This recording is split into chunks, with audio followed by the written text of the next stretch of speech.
مشکلات کے حل کے لیے، مصیبتوں سے نجات کے لیے 40 دن کا چلہ کاٹیں۔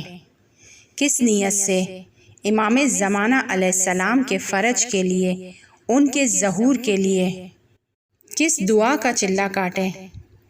زیارت عاشوراء پڑھیں، حدیث قصہ پڑھیں، قرآن کا ختم کریں، جس کو بھی آپ دوست رکھتے ہیں، جس کو بھی آپ پسند کرتے ہیں، اس کام کو انجام دیں، اس دعا کو پڑھیں۔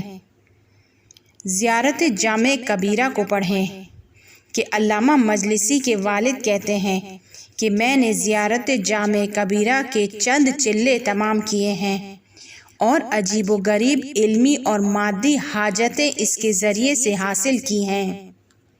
زیارت جامع کبیرہ کو امام زمانہ علیہ السلام نے بھی سید رشدی کو سفارش کی تھی۔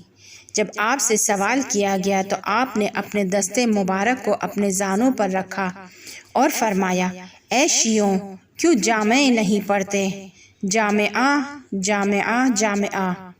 اس کے بعد فرمایا، تم لوگ کیوں زیارت عاشوراء نہیں پڑھتے؟ عاشوراء، عاشوراء، عاشوراء۔ اے شیعوں، تم کیوں نافلہ نہیں پڑھتے؟ نافلہ، نافلہ، نافلہ۔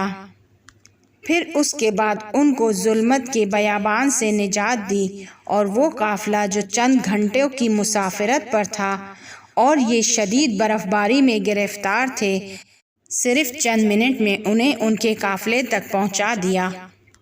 ہم جب بھی کسی مشکل میں گرفتار ہوں تو ہر صورت میں اپنے امام زمانہ کے دروازے پر جائیں، اپنے ہدیوں اور تحفے تحائف کو ان کے لیے زیادہ کر دیں، نہ کہ شکوہ شکایت کو۔